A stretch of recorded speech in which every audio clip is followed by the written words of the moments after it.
Hello everyone, myself Raj Kishore. Rajkumar classes के online platform में आप सभी का स्वागत है। आज हम लोग डिस्कस करने वाले हैं हम लोग यूजीसी नेट क्लास के बारे में। हम लोग डिस्कस कर रहे हैं आईटी एक्ट के कुछ इंपॉर्टेंट फैक्ट्स। इसमें हम लोग देखने वाले हैं हमारे आईटी एक्ट के कुछ स्पेशल एक्ट्स के बारे में, जो कुछ स्पेशल प्रोविजन आपको क्या करते हैं, प्रोवाइड करते हैं।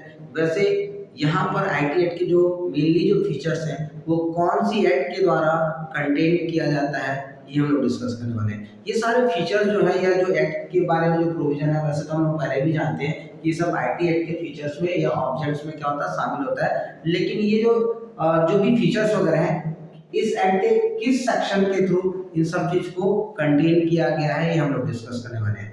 तो जैसे कि हमारे पास सेक्शन 4 है। सेक्शन 4 क्या बोलता है? Legal recognition of electronic record. भैया ये हमारा आईटी एक्ट तो पहले से ही बोल रहा है कि जो चीज आप फिजिकल डॉक्यूमेंट में आप जो काम करते हो, अगर आप चाहो तो आप इलेक्ट्रॉनिक मोड पे भी वो रिकॉर्ड तैयार कर सकते हो और ये वैलिड होगा जब तक कि कोई दूसरी एक्ट के पर इसके लिए कोई अन्य बात ना कही गई हो। मतलब अगर कोई दूसरा एक्ट, अगर जब तक में कोई क्लियरली मेंशन नहीं है कि नहीं भैया जो इलेक्ट्रॉनिक रिकॉर्ड्स अवेलेबल नहीं होगी यहाँ पर, तो आप हर ऐसी जगह पर जहाँ पर कोई दूसरी प्रोविजन नहीं बनी है, आप सारे रिकॉर्ड को इलेक्ट्रॉनिक मोड पर रख सकते हो। यानी ई फॉर्म में आप वो डॉक्यूमेंट्स या फिर वो कहना चाहिए आपके पास पेपर वर्क या फिर आपका रिटर्न वर्क आप क्या कर सकते हो, इलेक्ट्रॉनिक मोड में भी आप रख सकते हो और ये वैलिड होगा। ये कौन कहता है? सेक्शन 4। यानी सेक्शन 4 बात करता है कि सारे डॉक्यूमेंट जो फिजिकल फॉर्म में रखे जा सकते हैं वो इलेक्ट्रॉनिक मोड में भी रखे जा सकते हैं, अगर कोई दूसरी एक्ट जो है इसको अपोज ना करे तो, और वो ये सारे क्या होंगे, फिर वैलिड भी माने जाएंगे। सेक्शन 5 हमारा बोलता है, बिल्कुल सिंपल सी बात बोलता है सेक्शन 5, जहां पर आपको डॉक्यूमेंट की ऑथेंटिकेशन करनी होती है तो हम साइन के द्वारा करते हैं। जैसे कि अगर हम लोग कोई भी चीज, हम लोग लेटर या डॉक्यूमेंट क्या करते हैं, हम लोग क्या करते हैं, बनाते हैं, तो यार उसमें ऑथेंटिकेशन शो करना पड़ता है कि किसके द्वारा बनाया गया है, कौन इसका अथॉराइज पर्सन है, तो उस अथॉराइज पर्सन का हम सिग्नेचर ले लेते हैं। तो अगर किसी भी डॉक्यूमेंट में सिग्नेचर की जरूरत है तो आप कहना चाहिए फिजिकल सिग्नेचर की जगह आप जो है डिजिटल सिग्नेचर या इलेक्ट्रॉनिक सिग्नेचर भी आप क्या कर सकते हो और ये वैलिड माना जाएगा जब तक कि कोई दूसरी एक्ट में इसके विपरीत कोई बात ना कही गई हो। यानी हर जगह आप जहां पर सिग्नेचर करने वाले हो तो आप फिजिकल की जगह इलेक्ट्रॉनिक सिग्नेचर भी कर सकते हो और वो वैलिड माना जाएगा जब तक कि कोई दूसरी एक्ट इसको अपोज ना करता हो और वो मान्य होगी। सेक्शन 5 यानी सेक्शन 4 बोलता है कि आप कोई भी डॉक्यूमेंट इलेक्ट्रॉनिक फॉर्म में रख सकते हो।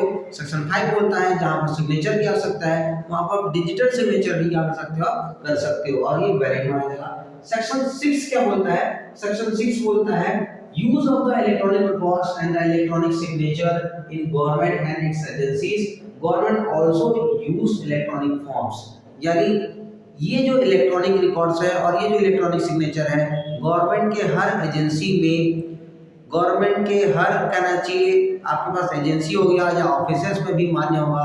इवन गवर्नमेंट भी चाहे तो अपने सारे डॉक्यूमेंट्स वगैरह जो है या जो भी रूल्स रेगुलेशन है वो क्या इलेक्ट्रॉनिक फॉर्म में भी क्या कर सकती है, जारी कर सकती है। मतलब आप अगर कोई भी ऐसे रिकॉर्ड जो गवर्नमेंट ने मांगे हैं, अगर आप चाहोगे तो वो सारे रिकॉर्ड जो है आप या कोई भी डॉक्यूमेंट जो है आप गवर्नमेंट को इलेक्ट्रॉनिक मोड में भी क्या कर सकते हो, सबमिट या फाइलिंग कर सकते हो। ठीक है, मतलब अगर गवर्नमेंट को आपको कुछ दस्तावेज देने हैं तो ये दस्तावेज आपको गवर्नमेंट को इलेक्ट्रॉनिक फॉर्म में भी दिया जा सकता है। अगर स्पेशली कोई इस बात को या कहना चाहिए अपोज ना करे या किसी दूसरे एक्ट के थ्रू ये विपरीत ना हो, तो आप हर डॉक्यूमेंट को आप गवर्नमेंट को क्या कर सकते हो, इलेक्ट्रॉनिक तरीके से आप उसको डॉक्यूमेंट सबमिट कर सकते हो। इवन गवर्नमेंट भी अगर आपको कोई नोटिफिकेशन या इसका फीडबैक या आपका रिप्लाई करना चाहे तो वो भी इलेक्ट्रॉनिक फॉर्म में ही कर सकता है। तो देखो, filing application in E form accepted by government. Section 6 के अनुसार कोई भी फॉर्म आप गवर्नमेंट को इलेक्ट्रॉनिक मोड पे फाइल कर सकते हो या डॉक्यूमेंट सबमिट कर सकते हो। इवन गवर्नमेंट के पास भी ये राइट्स है कि वो कोई भी लाइसेंस जारी करना है या कोई परमिट जारी करना है या कोई नोटिफिकेशन जारी करना है तो गवर्नमेंट में भी वो क्या कर सकता है, ग्रांट दे सकता है इनको इलेक्ट्रॉनिक मोड में। अगर किसी पर्सन के नाम पे कोई लाइसेंस या किसी पर्सन के नाम में कोई परमिट वगैरह जारी करनी है तो गवर्नमेंट भी इलेक्ट्रॉनिक वे पे इसको ग्रांट या परमिट कर सकता है। इसके अलावा अगर गवर्नमेंट को कोई रिसिप्ट या कोई पेमेंट करना है वो भी इलेक्ट्रॉनिक मोड पे एक्सेप्टेबल होगा, किसके अकॉर्डिंग, सेक्शन 6 के अकॉर्डिंग। यानी अगर गवर्नमेंट को इस डॉक्यूमेंट का कुछ पेमेंट करना है तो वो इलेक्ट्रॉनिक वे पे कर सकते हैं आप, या गवर्नमेंट में किसी को कोई पेमेंट करना चाहे तो वो भी इलेक्ट्रॉनिक मीडियम के द्वारा क्या कर सकता है, पेमेंट कर सकता है। अब आते हैं सेक्शन 6A के द्वारा, ठीक है, delivery of service by service provider. ठीक है, देखो अगर कोई सर्विस प्रोवाइडर एजेंसी है, चाहे वो इंडिविजुअल का हो, चाहे कोई फर्म का हो, चाहे कहना चाहिए कोई दूसरी कहना चाहिए ऑर्गेनाइजेशन का हो या कंपनी का हो, और ये सर्विस जो है गवर्नमेंट की लिस्ट में है कि वो इलेक्ट्रॉनिक मोड में भी सर्विस प्रोवाइड कर सकता है, तो ये लोग अपने सर्विस को इलेक्ट्रॉनिक वे भी क्या कर देंगे, अपने प्रोवाइड करा देंगे।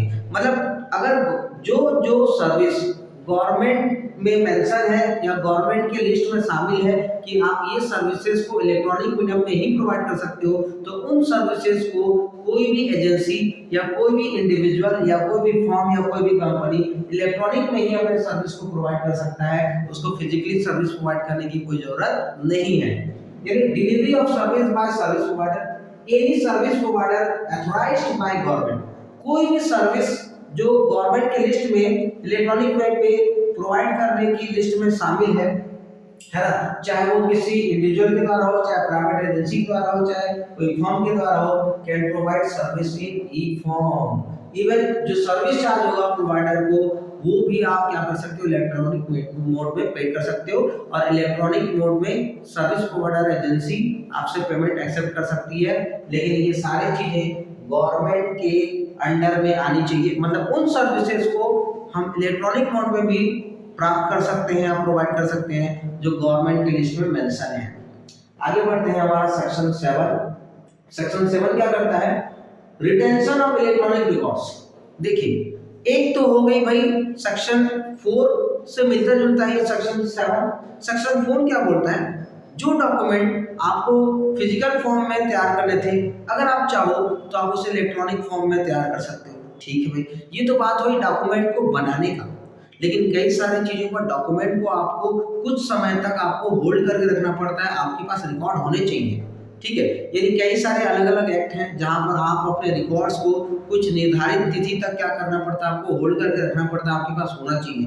तो अगर ये ऐसे रिकॉर्ड अगर आप फिजिकल फॉर्म में न रख के इलेक्ट्रॉनिक फॉर्म में भी रिकॉर्ड को अपने पास रखते हो तो भी काम चल जाएगा, और ये मान्य होगी कि आपने इलेक्ट्रॉनिक वे पे क्या किया है, ये सारे रिकॉर्ड्स को रखे हैं। लेकिन यहाँ पर कुछ कंडीशन अप्लाई हो जाएगी। जैसे हम यहाँ पर थोड़ा सा रीड कर लेते हैं, रिटेंशन ऑफ इलेक्ट्रॉनिक रिकॉर्ड्स, है ना, फॉर स्पेसिफिक पीरियड। कुछ जगह पर आपको रिकॉर्ड एक निर्धारित समय तक रखने होते हैं। जैसे एग्जांपल में हमारा दे रखा है, as per income tax act books of account are to be maintain for 6 year. Books of account मतलब जो हमारे पास स्टेटमेंट ऑफ P&L और बैलेंस शीट और जो हमारा रिटर्न वगैरह की जो रिकॉर्ड्स होती है वो हर एसएससी को 6 साल के लिए आपको क्या करने पड़ते हैं, रखने पड़ते हैं। यानी इनकम टैक्स एक्ट के अनुसार, आईटी एक्ट के अनुसार, ये आईटी एक्ट मतलब इनकम टैक्स एक्ट है ना यहाँ पर, ठीक है, तो इनकम टैक्स एक्ट के अनुसार आपको बुक्स ऑफ अकाउंट 6 साल तक मेंटेन करने पड़ते हैं। तो अगर आप ये 6 साल तक आप ये इलेक्ट्रॉनिक मोड पर भी मेंटेन करोगे तो भी काम चल जाएगा और ये वैलिड होगा, इसे मान्य किया जाएगा। लेकिन यहाँ पर फॉर्मेट में कोई चेंजेस नहीं हो, जिस फॉर्मेट में आपको रखना है उसी फॉर्मेट में रखना होगा। दूसरी बात, accessible to all authorised people, ये इस तरीके से हो जो हर अथॉराइज्ड पीपल के लिए क्या हो, एक्सेसिबल हो। यानी ये इसको हम क्या कर सकते हैं, आगे इसको क्या किया जाएगा, मान्य किया जा सकता हो। और तीसरी बात है यहाँ पर अदर जो इसमें कुछ इंफॉर्मेशन वगैरह है वो सभी होनी चाहिए, जैसे कि इसका अगर कोई डेट है या उसका कोई टाइम मेंशन करना है तो वो भी होनी चाहिए। इवन ये ओरिजिन, ये कहाँ से प्राप्त किया गया, उसका आइडेंटिफिकेशन भी इसमें आप इसमें शामिल कर सकते हो। ये सब चीज इतनी चीज होनी चाहिए। कुल मिलाकर हम ये बात कह सकते हैं कि रिकॉर्ड को हम इलेक्ट्रॉनिक मोड में भी रख सकते हैं स्पेसिफिक टाइम पीरियड के लिए। अगर फिजिकल फॉर्म में ना रखकर, हार्ड कॉपी में ना रखकर इलेक्ट्रॉनिक वे पे भी हम रखेंगे तो भी काम चल जाएगा। लेकिन आपको फॉर्मेट में कोई बदलाव नहीं करना पड़ेगा, नहीं करना है। और ये ऐसे हो जो हर स्कोप के लिए क्या हो, एक्सेसिबल हो, और साथ में इसमें नेसेसरी कोई डेट या कोई डिटेल या फिर कहना चाहिए आइडेंटिफिकेशन ऑफ ओरिजिन वगैरह देना है, तो वो सब इसमें होने चाहिए। तो ये भी आपका रिकॉर्ड भी मान्य होगा और आप इलेक्ट्रॉनिक वे पर ही इसको रख सकते हो। सेक्शन 7 सबसेक्शन ए, सेक्शन 7 सबसेक्शन ए ये क्या बोलता है, अगर आपको ऑडिट कराना है तो ऑडिट भी इलेक्ट्रॉनिक मोड पे हो सकता है। यानी अगर आपने ऑडिट का जो सारा डिटेल जो भी डॉक्यूमेंट है जिसका ऑडिट होना है वो इलेक्ट्रॉनिक मोड पे है, तो ऑडिट का प्रोसीजर भी इलेक्ट्रॉनिक मोड पे हो जाएगा। Audit of document accessible in electronic form, सारे इलेक्ट्रॉनिक फॉर्म में रखे गए दस्तावेजों का ऑडिट भी आप कर सकते हो, ये वैलिड माना जाएगा, मान्य होगा। यानी ऑडिट प्रोसीजर भी इलेक्ट्रॉनिक फॉर्म में हो जाएगा। कौन कहता है, सेक्शन 7 सबसेक्शन ए। सेक्शन 8 ये बात और ज्यादा से क्लियर कर देगी, गवर्नमेंट को ये राइट्स होगा कि कोई भी rules regulation and notification in electronic gadgets by government में वो क्या कर सकती है, पब्लिश कर सकती है। अगर सरकार भी अगर कोई रूल्स, कोई रेगुलेशन या कोई नॉर्म्स या तो फिर कहना चाहिए आपके पास कोई नोटिफिकेशन अगर जारी करना चाहे, तो हमारे सरकार, स्टेट गवर्नमेंट और केंद्र सरकार भी, सेंट्रल गवर्नमेंट भी जो गैजेट्स होता है उसमें इलेक्ट्रॉनिक फॉर्म में भी क्या कर सकती है, नोटिफिकेशन या रूल्स रेगुलेशन जारी कर सकता है। और ये जिस दिन से जारी होगा उस दिन से, ये जिस दिन इलेक्ट्रॉनिक गैजेट पे इसको क्या की जाएगी, पब्लिश की जाएगी, उसी दिन से ये इफेक्टिव माना जाएगा।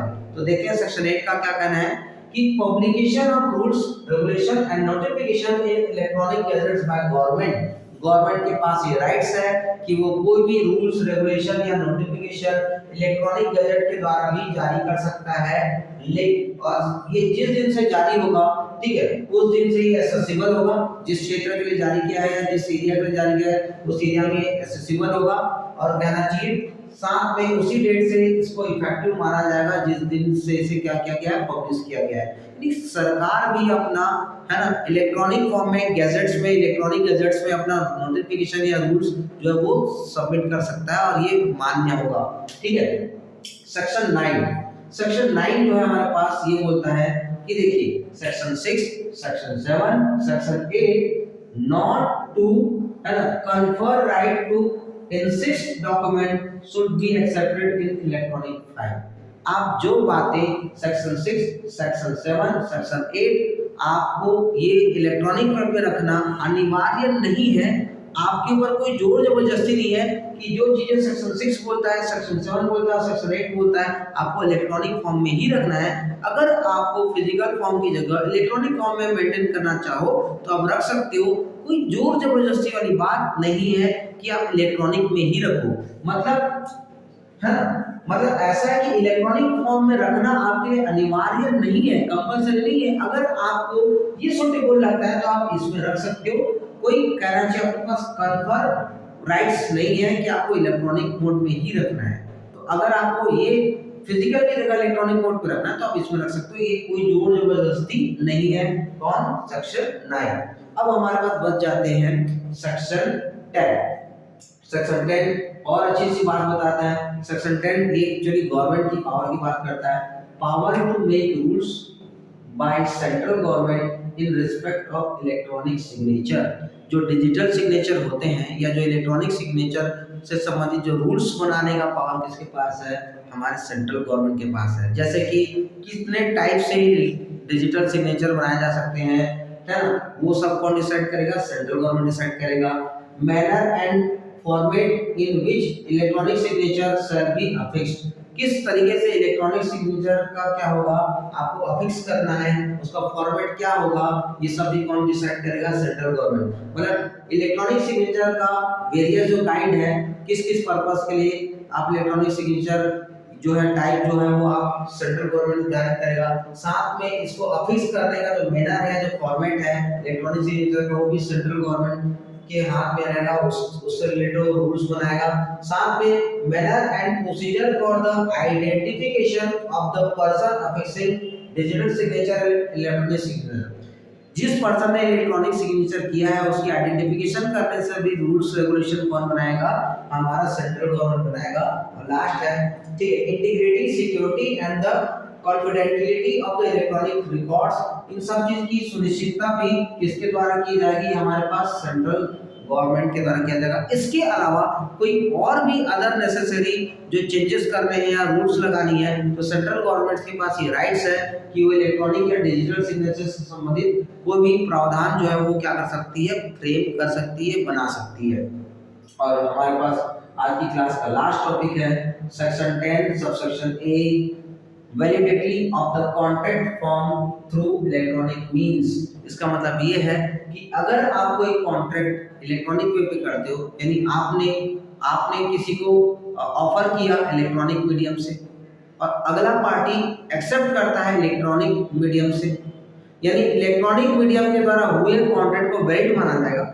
ठीक है, उसे यह कहकर कहना चाहिए आप अवॉइड नहीं कर सकते या वॉइड एग्रीमेंट या इनवैलिड एग्रीमेंट नहीं बोल सकते कि आपने इलेक्ट्रॉनिक मोड पे किया है। हाँ, लेकिन एक कॉन्ट्रैक्ट के लिए जो भी कहना चाहिए अदर नेसेसरी जो एसेंशियल जो नीड्स होते हैं वो होने चाहिए, एसेंशियल एलिमेंट्स फुलफिलमेंट होनी चाहिए, जैसे कि ये लीगल होना चाहिए, ये कहना चाहिए आपके पास जो मिनिमम जो पार्टीज होते हैं वो होने चाहिए, और साथ में रेमुनरेशन होना चाहिए, इसका कुछ ना कुछ कंसिडरेशन होना चाहिए, और बाकी जो एक कॉन्ट्रैक्ट के वैलिड कॉन्ट्रैक्ट के जो अदर एसेंशियल जो नीड्स हैं वो होने चाहिए। ठीक है, वो तो रहेगा तभी वो वैलिड माना जाएगा। लेकिन आप ये बोलकर आप उसे इनवैलिड नहीं कर सकते कि आपने इलेक्ट्रॉनिक मोड पे प्रपोजल और एक्सेप्टेंस किया है या ऑफर एंड एक्सेप्टेंस दिया है तो ये इनवैलिड होगा, ऐसा नहीं होगा।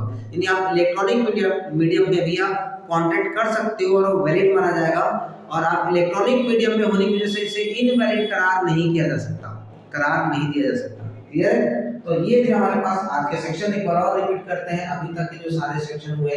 सेक्शन 4 एकदम आसान सी बात करता है। ठीक है, सेक्शन 4 ये बोलता है कि लीगल जो मतलब आपका जो भी कोई इलेक्ट्रॉनिक रिकॉर्ड्स है तो उसे लीगल रिकॉग्निशन वैलिड माना जाएगा।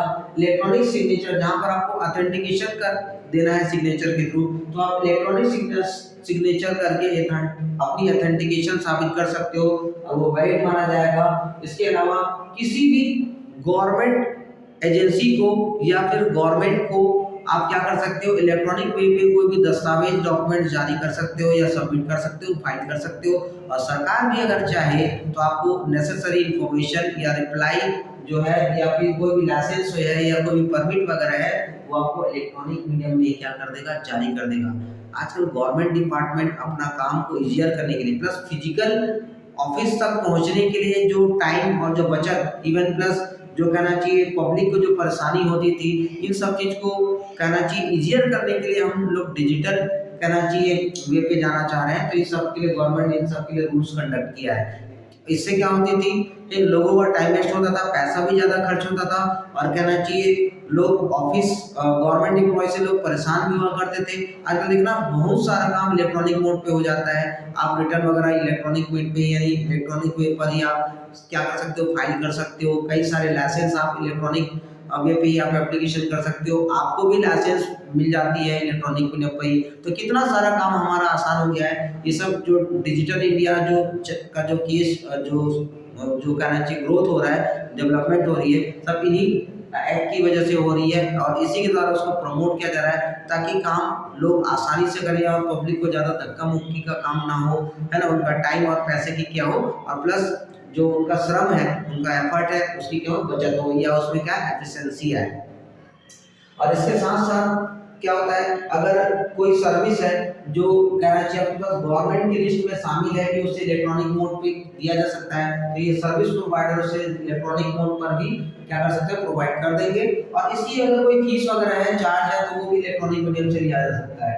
सेक्शन 7 आपका कोई रिकॉर्ड जो है जिसको निर्धारित पीरियड तक रखना था वो इलेक्ट्रॉनिक मोड पर रखे जा सकते हैं, लेकिन उसका जो फॉर्मेट है या जो भी कहना चाहिए जो उसकी कंडीशन है उसमें आपको कोई चेंजेस नहीं करनी है। इसके अलावा ऑडिट भी इलेक्ट्रॉनिक मोड पर या इलेक्ट्रॉनिक फॉर्म में आप कर सकते हैं, और कहना चाहिए आपके पास कोई भी गवर्नमेंट कोई रूल्स है, कोई नोटिफिकेशन है, तो उसको गवर्नमेंट इलेक्ट्रॉनिक मीडियम में क्या कर सकती है, जारी कर सकती है, ऑफिशियल गजट में और सेक्शन 6, सेक्शन 7, सेक्शन 8 इन सबको इलेक्ट्रॉनिक मोड पे ही करना है, कोई अनिवार्यता नहीं है, ये आपकी मर्जी है, इसके लिए कोई जोर जबरदस्ती नहीं है, आप चाहो तो आप फिजिकल फॉर्म में भी रख सकते हो। और सेक्शन 10 जो है आपको सेंट्रल गवर्नमेंट के पास पावर है कि वो डिजिटल सिग्नेचर से रिलेटेड या इलेक्ट्रॉनिक सिग्नेचर से रिलेटेड रूल्स एंड रेगुलेशन बनाएगी।